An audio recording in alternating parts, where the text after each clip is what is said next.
being here. This is an exciting group of people. And before I start, I just want to be sure that you're aware that Ted Van Zandt had a lot to do with the salvation of the renewable portfolio standards, representing an industry. Maybe it's a new industry, but it was a very powerful one. And I think it was your testimony more than anything else that helped save that. And certainly renewable portfolio standards are very important to all of us here. So Ted, I think you get it. I'm going to be very brief. In the legislature, when somebody says that, you don't believe a word they say. I first got to know Senator Hassen when a couple of senators had the harebrained idea that they would take all the sewage from the Great Bay watershed and ship it out to the Isles of Shoals. It was called the Big Pipe. And I remember going to one boating place and there was a big sign that said, "The Big Pipe stinks," with a bunch of lobstermen and fishermen underneath it. And so Senator Hassen took that on in a very, it's really so important these days, not only what you do, but how you do it. And Senator Hassen took on this project and really basically helped us work together to what ended up defeating this process. And she formed, the first thing she did was form something called a charrette. And I was sort of with the fishing community and nobody could figure out what a charrette was. But it really turned out to be a fabulous idea. A lot of people, like a group about this size, worked for a full day, discussed it, and all different points of view. And you won't see any big pipe out there, but it was all due to Senator Hassen's work.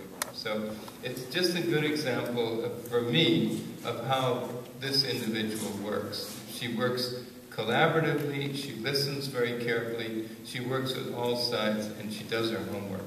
So I'm very pleased to introduce you. I just want to read what Kate's former boss said this morning in the Portsmouth Herald. In his endorsement of Hassen this past week, Governor Lynch said, "Maggie Hassen is the leader we need to keep New Hampshire moving forward, creating jobs, ensuring our kids get the best education, possibly in keeping New Hampshire a business-friendly state with no sales or income tax." Okay, so thank you very much for being here.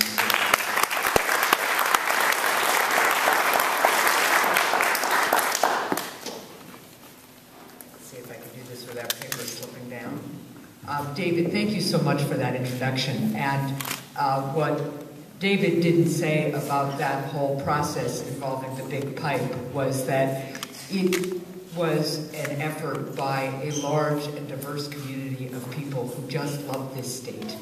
And particularly, not only what in the political world we might call the usual suspects of environmental activists, for instance, it took people, lobstermen, fishermen, people who work around and on the water to remind the rest of the state what a valuable resource places like the Gulf of Maine are.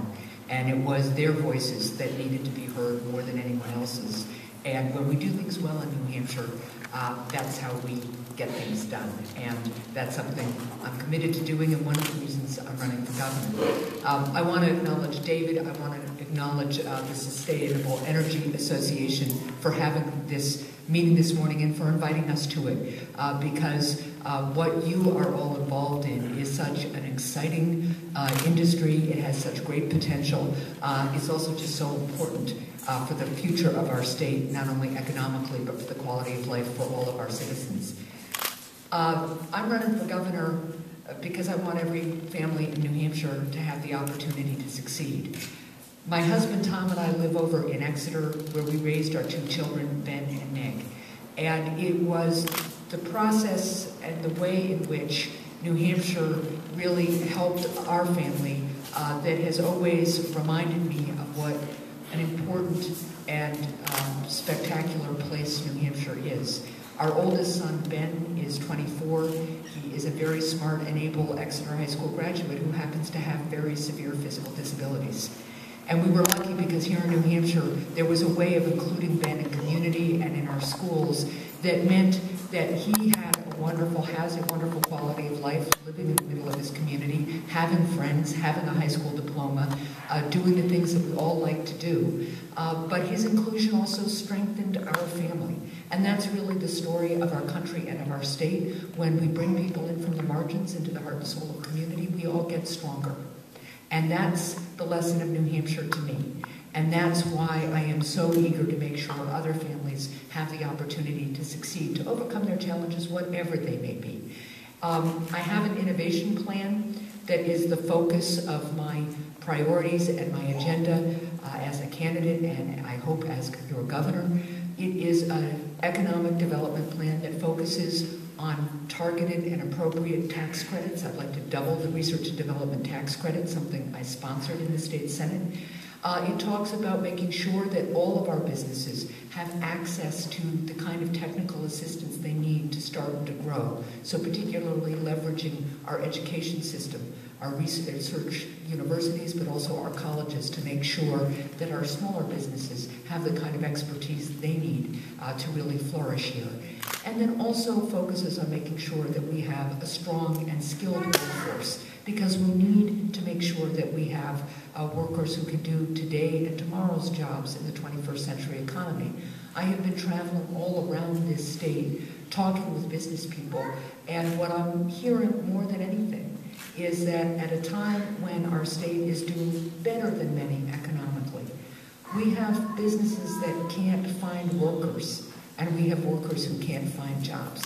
And this makes absolutely no sense. So we need to make sure that we are aligning our education system with the 21st century economy.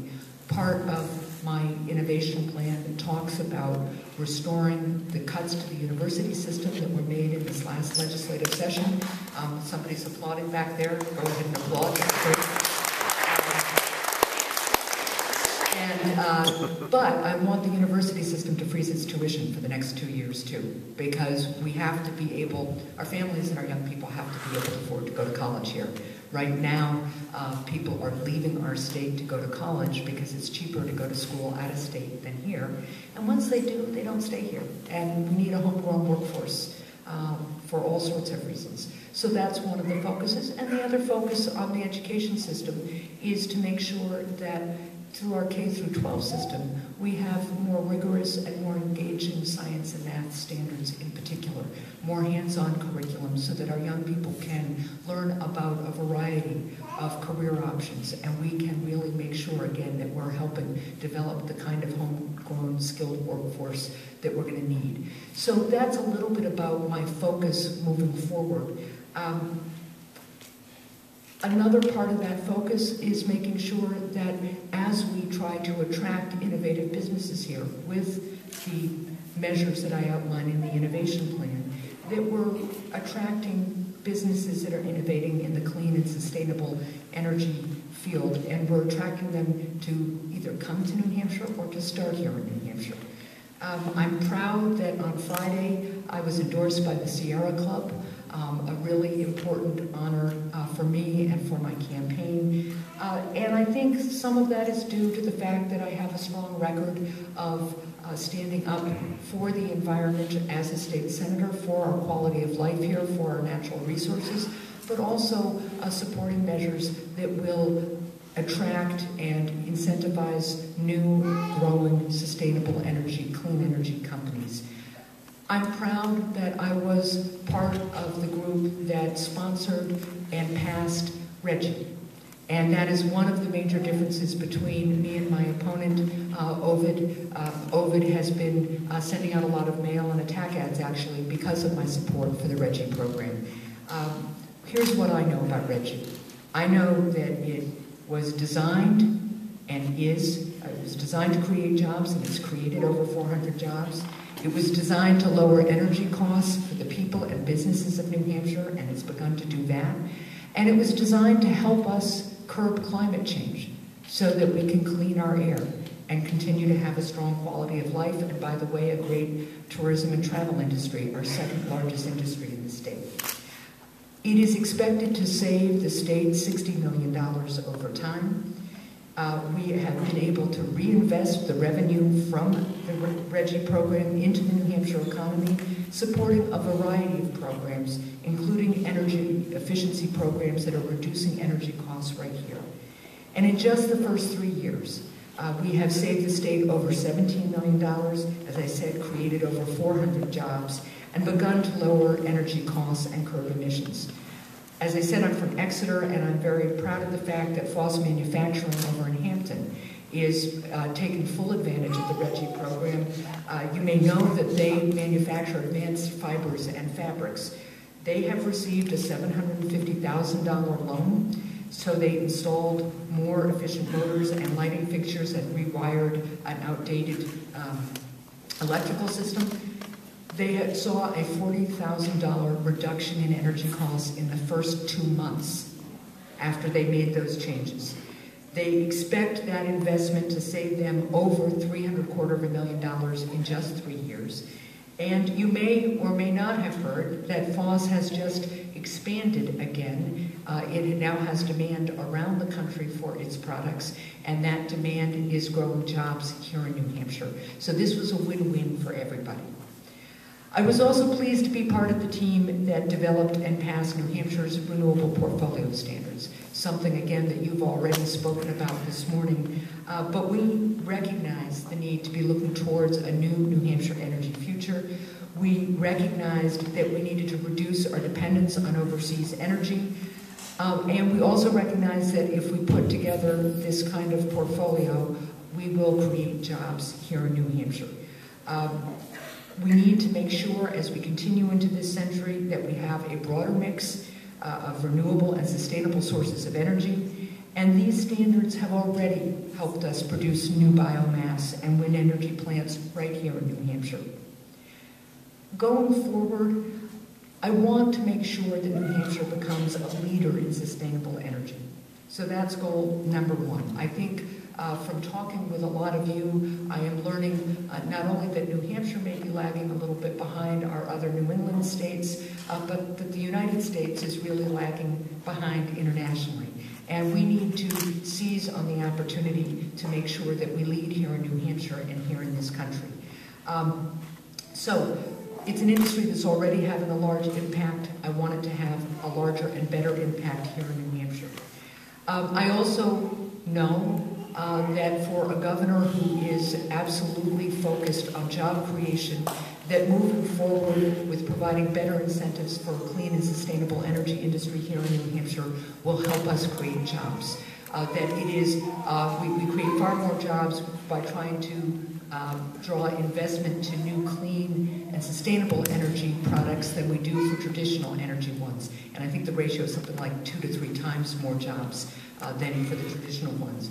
So that's something that we need to be focused on. And we also know that this is a sector that could grow a lot in the next 5, 10, 15 years. So we need to be attracting it here to New Hampshire. I want to talk with all of you about how we go about developing a better and stronger policy to create more incentives, to attract more of the clean, sustainable energy sector to our state. One of the things I like best about this state, and I referenced it a little bit about the big pipe proposal and resolution. This is an all-hands-on-deck kind of state. You know, we all come together and we all pitch in to solve problems. It's one of the things that I love the most about it. So I want to make sure that as we go forward in developing energy policy, that all of the stakeholders, from industry, government, our university system, from labor, are here together to talk about how we're going to move forward. I want to have an open door policy, something that I had in the Senate and I will continue as governor. It's the other great thing about New Hampshire. We are a small, accessible government, and one of, I think, Governor Lynch's great strengths is that he was accessible to every citizen of New Hampshire. And when I tell friends around other parts of the country, when they say to me, well, you know, as governor, would you have all this security and how would we ever get to see you? I say, you know what? In New Hampshire, people walk into the State House and they meet with their elected representatives and they make an appointment with the governor. And that's something that we need to continue with an open door policy. But I also want to let you know that in addition to just wanting to make sure that we're all working together on developing energy policy in the state, I want to let you know how I'm thinking about it a little bit. First, we need a robust 10-year energy plan in New Hampshire. We have the elements of an energy plan. Some of that started with the work we did on RGGI and RPS, but we certainly need to develop it into a much more long-term and robust product. I'm hearing a few things about what the next governor should think about in terms of energy policy. First of all, our energy policy needs to be consistent. Energy investments occur over time, several years at a minimum. That's not very compatible with a 2-year political cycle.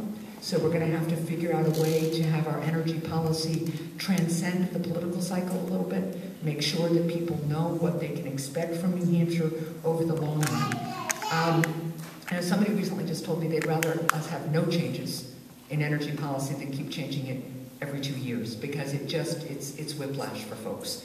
So we need to figure out a way to do that, and we have some models in New Hampshire for putting together long-term policies.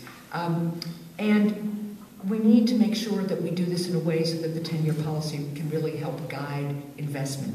Because again, what we want to attract is investment into the clean and sustainable energy sector here over the long run. We need to provide a framework with goals and incentives to do that. And then we need to let businesses execute within that framework. We need to have a framework that will provide consistency, that will spur investments, that will bring companies to New Hampshire to help develop the industry and create jobs. And we need to provide an incentive structure that encourages innovation and investment. We're going to need to look at our transmission infrastructure, something that I heard a lot about in the state Senate and that we continue to need to work on. There's so much potential for renewables here, but our challenge remains getting the renewables down to the market. And that's going to take a real commitment to working with people throughout New England to upgrade the transmission system and to facilitate the development of these resources. We need to continue policies like RGGI and RPS, but we also have to be open to reviewing them again in a predictable, ongoing way to make sure they're aligned with the needs of the industry and the objectives of the policy that we put together. And we need to look at other new policies like net metering, which could help spur future investments. One of the things we don't talk about much is the whole area of energy efficiency. Somehow it doesn't get as much attention because it doesn't seem so exciting to people, but obviously is a huge and important area for us to work in. It's an incredibly cost-effective way for us to create more sustainable and clean energy in the state. And we need to continue to look at how we can improve on our efforts that we started with RGGI and with the RPS program. Finally, I reference this a little bit. Whatever effort we make really has to include all stakeholders in this. And there are different parts of the energy industry, there are different parts of the investment community that will want to participate in the building of the policy. We know that across our borders in Massachusetts, for instance, there's a burgeoning sustainable energy community, and it brings together producers and distributors and financiers and investors and venture capitalists and academics and nonprofits, and the list goes on and on. We need to do that here. I would add to the mix that we need to make sure that we have our workers and our workforce engaged in this discussion. It's been at times a dividing point between the labor community and the environmental and sustainable energy community, and there's no reason for that. We really need to come together because there are jobs to be created here, and they're really good paying jobs. And then finally, kind of circling back to my innovation plan, I want to make sure that we are continuing to have better and better collaboration between our universities and colleges. An example that Governor Lynch started with the Green Launching Pad over by UNH is a good model for continuing ways to develop incubators around the state that really help small businesses interested in a variety of technical and scientific endeavors, but particularly around clean energy and sustainable energy take off. So that's something I continue to be committed to. I'm really so grateful for all of you for being here today, for the Sustainable Energy Association for having had the foresight to come together, create this group. I would love to continue a conversation with you as governor, and I really would welcome the opportunity to work with you, because New Hampshire should be a leader in this field. I'm committed to helping do that. And I am just very, very grateful that you're here this morning on a Sunday morning to listen to me, and I'd be happy to take some questions. I think we have a few minutes. Thanks again.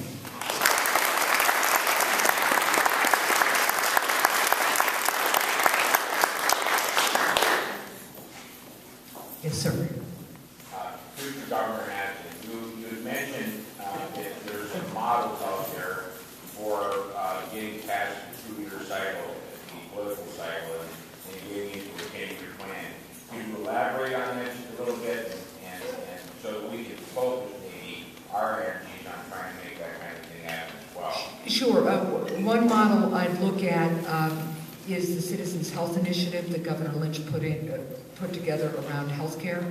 That's a group of about 100 to 150 citizens with a variety of expertise that have worked on moving us forward on programs like e-prescribing, on other programs like accountable care organizations within our state, so that even before we saw national models for improving quality and outcomes in healthcare, we were beginning to see work done here on the ground. New Hampshire has now gone, for instance, from being, we were about the 30th in electronic prescribing, which is important ultimately to cost savings in the industry, but more importantly to high quality care and reduction of medical mistakes. We're now 5th in the country, and that came actually without any legislation. That just came with an effort of this group. It's obviously been a challenge group because healthcare is such a complicated issue right now, and New Hampshire has some particular problems with it. But it's one model that I think has actually helped us make progress in quality of care and actually allowed some of our physician groups to reorganize and do things a lot better and become self-sustaining. So that's one example. Yeah, I'm seeing two over here. So the gentleman who has stood up, and then the man in the white shirt, and I'm sorry I'm not remembering everyone's names. Right. The New Hampshire legislature has imposed a nearly 40% tax on electric rates. Some of the money goes to large international corporations and foreign corporations that allow them to charge nearly 300% more for their electricity than other producers, all under the pretense of helping the environment. Other states have deleted these taxes, and the Sierra Club has opposed some of them. Some of the tax money goes to special interest groups and wealthy companies. Will you support, encourage, and promote the repeal of all statutes and regulations that impose taxes on the consumer of electric rates under agreed penalties of recall election if you change your mind? We need a yes or no answer. And if you don't want to answer it now, I'll accept your answer until 5 p.m. tomorrow. I reserve the right to make my own conclusions if I don't hear from you. And sir, what is your name and what group do you represent? I can't hear a word you're saying on that microphone. So sir, what is your name and what is the group you're representing? What's that? What is your name and what is the group you're representing? Yeah, Bill Fortune, Industrial Consultants Incorporated. Well, thank you for the question, although I don't agree with any of the assumption of the question. So I think you don't agree with any of the assumptions? No, I don't. So I'd be happy to talk with you more, but I'm focused on making sure that we continue to reduce costs by improving efficiencies and improving incentives so we can have a more diverse energy mix in our state and create savings for consumers around the state through energy efficiency and cleaner energy. Well, the information is available on the internet. Thank you. I'd be happy to look at it. Sir. I had a question about the changes to the REGI program that we passed in the legislature this year. It's my understanding that they took out some of the funding for the energy efficiency programs and then returned it to the utilities with the idea of that they're probably going to lower rates, although I've seen that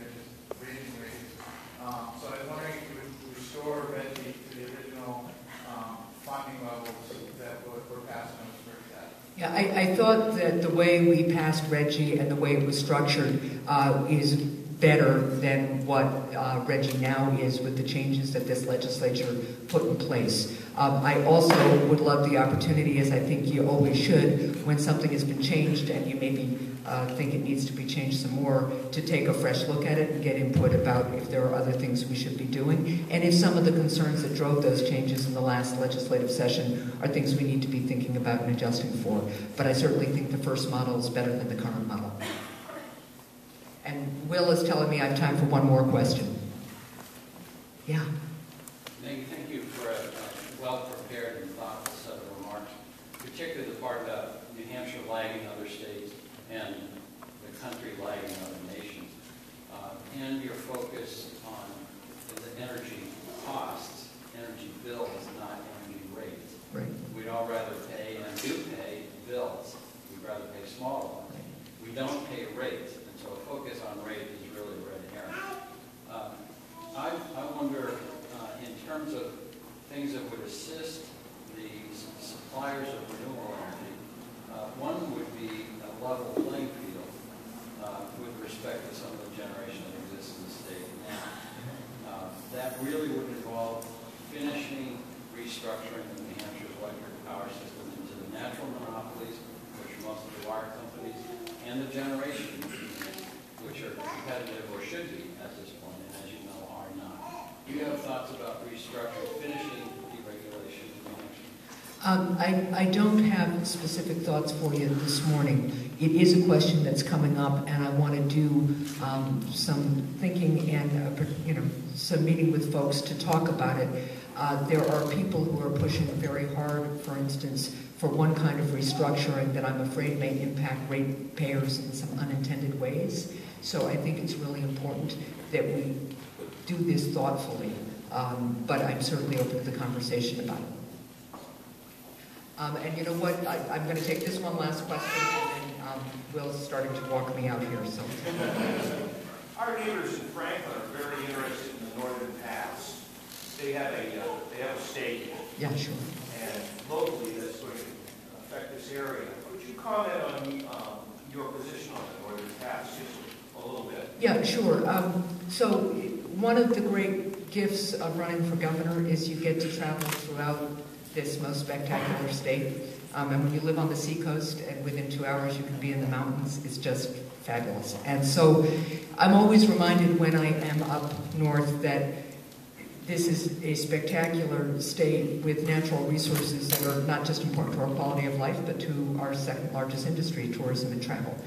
I didn't like the first Northern Pass proposal. I didn't think it took community input into account, especially for the tourism and travel industry, what the impact of those very tall, over tree-lined towers would be. I also don't approve of eminent domain for private profit, something I worked to limit when I was in the state Senate, where we passed a constitutional law.